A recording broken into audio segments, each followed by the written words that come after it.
অভিবাসীদের দেশ কানাডা। সেই কানাডায় বিদেশ থেকে মানুষ আসা কমে যাচ্ছে এবং শোনা যাচ্ছে যে কানাডা ভিসা দেওয়া কমে দিয়েছে। বিশেষ করে আমরা যারা বাংলাদেশি আছি, বাংলাদেশি কানাডিয়ান আছি, আমাদের আত্মীয় স্বজন বন্ধু বান্ধব প্রায়ই জিজ্ঞেস করে থাকে ভিসা আবার পুনরায় কবে বেশি করে দেওয়া শুরু হবে, আগের মতো শুরু হবে। আসলে এটা কি কোনো সংকট? আমরা এই বিষয় নিয়ে কথা বলতে চাই বিশিষ্ট ইমিগ্রেশন কনসালটেন্ট ওয়াজির হোসেন মুরাদের সঙ্গে। মুরাদ প্রায় দেড় দশক ধরে কানাডাতে ইমিগ্রেশন কনসালটেন্সি করে থাকেন এবং তার কাছে জানতে চাইব, এটা কি সংকট? বাংলাদেশ থেকে স্টুডেন্ট আসা, ভিজিটর বিষয় মানুষ আসা কমে গেছে, এটা আসলে কি হচ্ছে? থ্যাংক ইউ আমাকে এখানে আনার জন্য, কথা বলার সুযোগ দেওয়ার জন্য। এটা একটা ভালো প্রশ্ন এখনকার এই সময়ের জন্য। হ্যাঁ, ওরা যেটা করেছে সেটা হচ্ছে স্টুডেন্ট ভিসা কমিয়ে দিয়েছে, ভিজিটর ভিসা কমিয়ে দিয়েছে। এখানে আসলে অনেকগুলো ফ্যাক্টর আছে। এরা প্রচুর ভিসা দিয়েছে, মানে এই বিগত ওদের 2 বছরে ওরা প্রচুর ভিসা দিয়েছে। এখন কি কারণে ভিসা দিয়েছে এটা আমি এক্স্যাক্টলি জানি না, তবে আমরা যেটা শুনি অনেক সময় আর্টিফিশিয়াল ইন্টেলিজেন্স ইউজ করেছে, বা এটাকে অনেকেই ইউজ করে, অনেক অসৎ উপায় লোকজন, এজেন্ট, অনেক দালালরা এটাকে করে পুঁজি করে উল্টাপাল্টা ভিসা করেছে, পরবর্তীতে এই ভিসাগুলো ক্যান্সেল হয়েছে। এই কারণে ক্যানাডিয়ান ইমিগ্রেশন আমাদের উপরে তেমন একটা সন্তুষ্ট না, বিশেষ করে আমাদের বাংলাদেশ বা সাউথ এশিয়ান দেশগুলোর উপরে। মানে ভিসা কি তাহলে শুধু বাংলাদেশ বা সাউথ এশিয়ান দেশগুলোতে কমেছে নাকি ওভারঅল? না, ওভারঅল ওরা কমেছে, ওভারঅল কমেছে শুধু। বাট এই ব্যাপারগুলো হচ্ছে আমাদের বাংলাদেশ বেস এই জিনিসগুলো ঘটেছে। So at the same time ইন্ডিয়াতে যে স্টুডেন্ট ভিসা কমানো বা বাংলাদেশের এটা কমানো, এটা কিছু পলিটিক্যাল ব্যাপার স্যাপার আছে। মানে আপনি কি ক্যানাডিয়ান পলিটিক্সের কথা বলছেন না বাংলাদেশ ইন্ডিয়া পলিটিক্স? ইন্ডিয়া বা এখানকার যে পাওয়ার পার্টি এই জিনিসগুলোর আছে। এট দ্য সেম টাইম এখানে আসলে জব ক্রাইসিস, কোভিড-19 এর পরে আমাদের ট্রুডো গভর্নমেন্ট, সবকিছু সারা বিশ্বটাই কেমন জানি হয়ে গেছে। এখানে জব ক্রাইসিস, জিনিসপত্রের দাম বেড়ে গেছে। সো সব দেশের মানুষের মধ্যে এরকম একটা ক্ষোভ আছে যে আমাদের দেশে জিনিস বেড়ে গেছে, আমাদের মেডিকেল ফ্যাসিলিটিস কমে যাচ্ছে, আমাদের সোশ্যাল অ্যাসিস্ট্যান্ট কমে যাচ্ছে। সো সবকিছু মিলিয়ে, এবং অনেক স্টুডেন্ট এসে এখানে ক্লেম করে, রিফিউজি ক্লেম করে, ঠিক মতো কাজ করে না, অনেকে ড্রাগ এডিক্টেড হয়ে যাচ্ছে, অনেক স্টুডেন্ট আছে ক্লাসে যায় না। এদের কাছে এই পরিসংখ্যানগুলো এদের কাছে আছে। তাহলে এইগুলো একটা নেতিবাচক প্রভাব সৃষ্টি করেছে ইমিগ্রেশনে, আপনি সেরকমই বলছেন? জি, এটা নেতিবাচক প্রভাব। এবং পরবর্তীতে যখন ইমিগ্রেশন এগুলা প্রসেস করে বা ওদের তখন লোকবলের ব্যাপার সেবার আছে, ওরা মনে করে এরা তো আমাদের বার্ডেন। মেইনলি ওরা যেটা চিন্তা করে, ইন্টারন্যাশনাল স্টুডেন্ট হচ্ছে এখানকার একটা বিজনেস, এই বিজনেসটা তখন নেগেটিভ ওয়েতে ওরা ফেস করে। ওদের ইমিগ্রেশনের লোক এটাতে হয়, সিবিএস এর লোক ইনভলভ, সিআইসি এর লোক ইনভলভ হয়, সবকিছু মিলে কেমন জানি ওদের অবস্থা ইয়ে না। তখন ওরা সিদ্ধান্ত নিয়েছে, ঠিক আছে আমরা তাইলে ভিসার পরিমাণটা কমায় দিই। সো আপনি যেটা বলেছেন, তাহলে এটা সাময়িক, আপনার কি মনে হয়? এটা আমার কাছে মনে হচ্ছে হয়তো বা আমার এটা হচ্ছে আমার গ্যাসিং, হয়তো এক সময় এটা থেকে ওরা বেরিয়ে আসবে। ওকে, একটা রাজনৈতিক পালাবদলের ব্যাপারটা দেখা যাচ্ছে কানাডায়, যে বর্তমান যে সরকার আছে এই সরকারের আগামী অক্টোবরে নির্বাচন আছে, যদিও আর্লি ইলেকশন হতে পারে, এবং অনেকেই মনে করে সরকার পরিবর্তনের সাথে সাথে ইমিগ্রেশনে কিছু চেঞ্জ হতে পারে। আপনার কি মনে হয়? এটা আসলে বাংলাদেশের মতো না, ওভারনাইট যে সবকিছু হয়ে যাবে তা না। এখানে আমাদের অনেক ক্লায়েন্ট আছে, বলে যে এই গভর্নমেন্ট শেষ হয়ে গেলে তো আমরা শেষ। আসলে ঘটনা তা না, এটা বাংলাদেশের মতো না, একটা পার্টি আসলে আরেকটা পার্টি অ্যারেস্ট হবে, পলায় যাবে, মারামারি হবে, আগুন লাগাবে, এমন তা না। এটা পলিটিক্যালি ওরা ওভারনাইট না করে হয়তো স্লোলি করবে, যেটা হচ্ছে কনজারভেটিভ একটু অ্যান্টি ইমিগ্রেন্ট, আর লিবারেল হচ্ছে liberal friendly, immigrant friendly. So এটার অর্থ এই না যে ওরা ইমিগ্রেন্ট সব এরা খেদাবে, তা কিন্তু না। সো এটা আমাদের মাথায় রাখতে হবে। মানুষ বিনা কারণেও কিন্তু একটু আপসেট হয়ে যায় যে আমাদের নতুন গভর্নমেন্ট আসলে কি জানি হবে। আসলে ঘটনা তেমন কিছু হবে না। আমি আমার প্র্যাকটিস লাইফে আমি কয়েকটা গভর্নমেন্ট ফেস করেছি, ওদের style almost pretty much same. যে কনজারভেটিভ আসলে একটু ওরা ইমিগ্রেন্ট ফ্রেন্ডলি না, এই হচ্ছে। তাহলে এই ক্ষেত্রে আপনি বলছেন যে অতটা হতাশ হওয়ার কিছু নাই, ধৈর্য ধরতে হবে। বিশেষ করে যারা বাংলাদেশ থেকে কানাডায় ভিজিটর ভিসায় বা অন্য কোনোভাবে আসতে চান, অন্য কোনো ভিসায় আসতে চান, তাদেরকে একটু ধৈর্য ধরতে হবে, এরকমই বলছেন। জি, ধৈর্য ধরতে হবে। এবং আমার কাছে মনে হচ্ছে এক সময় হয়তো যখন আমাদের এরা বুঝতে পারবে আমাদের মধ্যে যে ফ্রডুলেন্স অ্যাটিটিউড বা মিসরিপ্রেজেন্টেশন, ওরা অহরহ এগুলো পাচ্ছে, যে আমাদের ফেক কাগজপত্র দেওয়া হচ্ছে, তারপর ইউনিভার্সিটি কাগজ বানিয়ে দেওয়া হচ্ছে। মানে আমরা যখন আমরা যেহেতু আমরা ইমিগ্রেশন প্র্যাকটিস করি, আমরা খুব বেশি এটা ফেস করি। এবং আমি প্রায়শই জিনিসটা বলি যে আমি ইমিগ্রেশন অফিসার হই, আমি কিন্তু এই ভিসাটা অ্যাকসেপ্ট করতাম না। সো আমার মনে হচ্ছে ওদের অনেক ধৈর্য আছে, ওরা আমাদের চাইতে মাচ বেটার। তারা যে সিদ্ধান্তগুলো নিচ্ছে এটা আমাদের দোষের কারণে। তাহলে আমাদেরই সতর্ক হওয়া দরকার, বিশেষ করে ফেক ডকুমেন্ট এবং বিশেষ করে যারা মানে ইমিগ্রেশন কনসালটেন্ট, ঘোস্ট কনসালটেন্ট, এদের কাছে না যাওয়া খুব জরুরি। এখানে ঘোস্ট কনসালটেন্ট তো আছে, ইভেন বাংলাদেশে অনেক মানুষ আছে এরা আইনের আওতায় নাই, এরা যা ইচ্ছা তা করে। সো আমি আগেও কয়েকটা ভিডিওতে বলেছি, এখনো বলতে চাই, সেটা হচ্ছে যখনই মানুষ, শুধু আমার কাছে না, প্রফেশনাল যারা, ওদের কাছে যাওয়াই ভালো, যাদের কাছে এদের একটা বাউন্ডারি থাকে, একটা জবাবদিহিতার বিষয় থাকে। এখন মানুষও ডেসপারেট, আসতে চায়, দালালের কাছে যায়, দালাল উল্টাবার কাগজ দেয়। সো নো ম্যাটার হোয়াট, তারা আসবেই। এখন এই জিনিসগুলো যখন ক্যানাডিয়ান ইমিগ্রেশনে যায়, স্বাভাবিকভাবে আমাদের দেশ করে ছোট মনে করে, খুব স্বাভাবিক। তাহলে সোজা পথে ভালোভাবে, বিশেষ করে ভিজিটর ভিসা বা স্টুডেন্ট ভিসা কমিয়ে দিয়েছে, তাহলে এখন কি নতুন কোনো সুযোগ আছে যে কোনো অন্য কোনো পন্থায় মানুষ আসার চেষ্টা করতে পারে? এখানে যেটা আগে হয়েছে সুপার ভিসা, বাবা মা বা গ্র্যান্ডফাদার গ্র্যান্ড চাইল্ড, এটা আসতে পারে। সেটা আগে ছিল 5 ইয়ার্স, এখন এটাকে 10 ইয়ার্স করেছে ওরা, মাল্টিপল এন্ট্রি প্লাস, মানে একবারে 10 বছরের ভিসা দেবে, মাল্টিপল প্লাস। আগে ছিল আপ টু 2 ইয়ার্স, এটাকে এখন 5 ইয়ার্স করেছে। মানে একটু যদি ক্লিয়ার। এটা ছিল আগে একবারে এসে 2 বছর পর্যন্ত থাকতে পারতো। ওকে। এখন ভিজিটর হিসেবে আসলে হয় কি, after 6 month you have to leave or you have to reapply for stay. So super ভিসাতে সুবিধা হচ্ছে একবারে আসলে আপনাকে আপ টু 5 ইয়ার্স পর্যন্ত থাকতে পারবেন। 5 বছর পর্যন্ত? হ্যাঁ, থাকতে ও, পারবেন। মানে এটা তো খুবই বড়। এটা কি নতুন নিয়ম হয়েছে না? জি, এটা 2 বছর পর্যন্ত তো ছিল। এটা আগে 2 বছর ছিল, এখন এটাকে 5 ইয়ার্স করেছে। সো এটা তো অসুবিধা হচ্ছে, এটা পিআর না, মানে এর উল্টো দিকে পক্ষান্তরে, যেটা পক্ষান্তরে, এটা হচ্ছে পিআর না, এটা হচ্ছে আপনাকে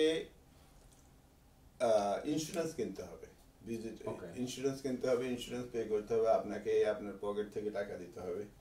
এবং আপনি এখানে এসে কোনো মেডিকেল ফ্যাসিলিটি পাবেন না। মেডিকেল ফ্যাসিলিটির জন্য সুপার ভিসার একটা অংশ হচ্ছে, সুপার ভিসার মেইন জিনিস হচ্ছে আপনার প্যারেন্টস, গ্র্যান্ড প্যারেন্টস, যারাই আপনার জন্য অ্যাপ্লিকেশন করবে, যারা চাইল্ড, তাদের ভালো ইনকাম থাকতে হবে। এটা হচ্ছে ইনকাম বেস, এই জন্য ইনকামটা খুব ইম্পর্টেন্ট। মানে এদেশে যে আত্মীয় স্বজন থাকবে, সে সন্তান হোক বা ফাদার গ্র্যান্ডপ্যারেন্ট প্যারেন্ট যেই হোক, তাদের ইনকাম লেভেলটা ইনকাম ওই লেভেলে একটা সার্টেন থ্রেশহোল্ড আছে, যে ওই কতজনের জন্য কতজন করতে পারবে। তো আমাদের কাছে যখন এই ক্লায়েন্ট আসে, তখন আমরা থ্রেশহোল্ড দেখি, প্রত্যেক বছর এই থ্রেশহোল্ডটা ওরা আপ টু ডেট করে। সো এই জন্যই মানে তাহলে সুপার ভিসা নিয়ে যে ধরনের আশঙ্কার কথা বলা হচ্ছিল, যে ধরনের আশঙ্কা আছে, সুপার ভিসা বন্ধ করে দিয়েছে, আসতে পারবে না, অমুক তমুক, মানে এইগুলো বেশি রিউমার এবং ভুল বোঝাবুঝি আছে। হ্যাঁ, সুপার ভিসাটা আসলে বন্ধ হয় নাই, সুপার ভিসাটা আরেকটু আপ টু ডেট করেছে, আরো ভালো করেছে। যেটা পিআরটা বন্ধ হয়েছে, পিআরটা লাস্ট ইয়ার ওরা পিআরটা বন্ধ করেছে। সুপার ভিসা আছে, ভিজিটর ভিসা কম দিচ্ছে, তবে জেনুইন যাদের কাগজপত্র আছে তাদের চিন্তিত হওয়ার কোনো কারণ নাই। সো আমার মনে হচ্ছে এক্সেন্সে ভালো, আমরা পিউরিফাই হচ্ছি। গুড। আমরা সৎ মানুষ হিসেবে পরিচিত হতে চাই, বিশেষ করে বিদেশিদের কাছে যারা এখানে দীর্ঘদিন থাকবেন, তাদের মধ্যে এই ধরনের সততা, বিশেষ করে কানাডার যে আইনি প্রক্রিয়া, সেখানে সততার মূল্য অনেক বেশি। আচ্ছা, আমরা এই ক্ষেত্রে যারা ঠিক এইরকম অন্যায়ের আশ্রয় নিতে চান না, অসততার আশ্রয় নিতে চান, তাদের জন্য নতুন কি কোনো সুযোগ আছে? আমি একটা শুনছিলাম যে কেয়ার গিভার অথবা হোম কেয়ার এইরকম একটা কর্মসূচি এই মাস থেকে শুরু হচ্ছে। আসলে এটা একটা সুন্দর ভালো, এটা যদিও এই মুহূর্তে বন্ধ, 31 মার্চ 2025 এটা পাইলট একটা প্রোগ্রাম আসবে। সো এটা হচ্ছে একটা চমৎকার প্রোগ্রাম হবে। এটা মানে এটা নাম আগে বলবেন যে এটা আসলে কি কি নামে আসছে? এটা হচ্ছে caregiver programme. Caregiver programme. Okay, আচ্ছা। সো কেয়ার গিভার প্রোগ্রামটা আসলে মূলত এখন যারা আসে তারা হচ্ছে ফিলিপিন্স, ভিয়েতনাম, এরা হচ্ছে ডমিনেট করতেছে। মানে আপনি ডিটেলস বলবেন কেয়ার গিভার বলতে কি? মানে ফ্যামিলি মেম্বারদের হেল্প করা না? হ্যাঁ, কেয়ার গিভারের ডেফিনিশন হচ্ছে আপনার বাসায় যদি ছোট বাচ্চা থাকে অথবা বয়স্ক লোক থাকে। সো এখন কেন এটা পাইলট প্রোগ্রামে নিচ্ছে ওরা? এটা হচ্ছে একটা ক্যানাডিয়ান ইমিগ্রেশনের একটা ট্রেন্ডস, এজ গ্রুপ বেশি হচ্ছে, প্রচুর মানুষ বয়স্ক হচ্ছে, হ্যাঁ, ওদের সেবা করার লোক পাচ্ছে না। ওরা কি করতেছে, ওল্ড হোমে যাচ্ছে বা অন্য কোনো সমস্যা হচ্ছে।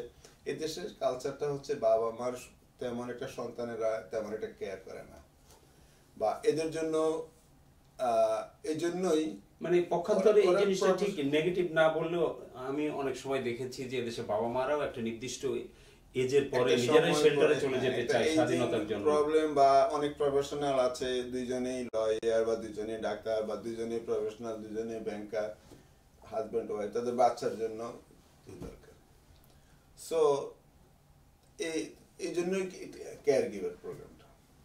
ওকে, মানে কত লোক নেবে বা কিভাবে বাংলাদেশ কিভাবে সুযোগ পেতে পারে? এক্স্যাক্টলি নাম্বারটা আমার নাই, কারণ 31 মার্চ তো নিউ অ্যানাউন্সমেন্টটা আসবে, যেটার জন্য নিউ অ্যানাউন্সমেন্টটা আমি জানি না, এবং আমাদের কাছে প্রচুর ফোন কল আসে।